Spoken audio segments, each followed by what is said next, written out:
Hello, this is Kamini from Speak Like Kamini and welcome to today's video on Vocabulary Challenge Day 9. Today I am going to take up alphabet I and give you 6 synonyms to simpler sounding words with the same alphabet. आज हम alphabet I के 6 words discuss करने वाले हैं. अगर आपने हमारे दूसरे वीडियोस इसी सीरीज के मिस कर दिए हैं तो आप उन्हें प्लेलिस्ट सेक्शन में देख सकते हैं.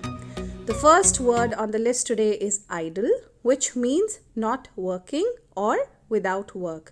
कोई चीज़ काम नहीं कर रही हो या किसी के पास काम ना हो तो हम उसे idle से रेफर करते हैं. For example, many people were idle during lockdown. या फिर these machines are lying idle since the factory shut down. मतलब कई लोगों के पास काम नहीं था लॉकडाउन में तो वो वेले बैठे थे. और दूसरा हो गया कि फैक्ट्री में क्योंकि काम नहीं चल रहा है इसलिए जो मशीन्स हैं वो ऐसे ही पड़ी हैं बिना काम के.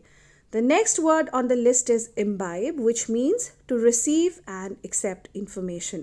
किसी भी चीज़ को अपने अंदर ढाल लेना हम उसे बोलते हैं imbibe. For example, we should imbibe good habits. The next word on the list today is imperative, which means very important or urgent. कोई भी चीज़ बहुत urgent हो तो आप उसे imperative से रेफर कर सकते हैं. For example, it is imperative that you visit a doctor immediately. कोई बहुत बीमार है और आप उन्हें बोलना चाहते हैं कि ये अति आवश्यक है कि आप अभी जाएं डॉक्टर के पास तो आप वहाँ पर वर्ड लगाएंगे imperative. The next word on the list is impartial, which means fair.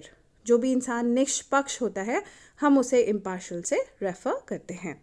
For example, the referee gave an impartial judgement.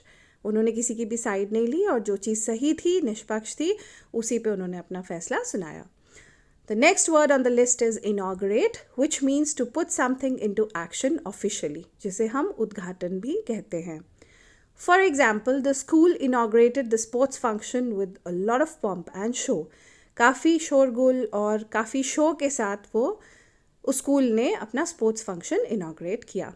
The last word on the list today is indelible, which means that which cannot be erased or removed. जिसे हम अमिट बोलते हैं जो मिटाया नहीं जा सकता, that is indelible.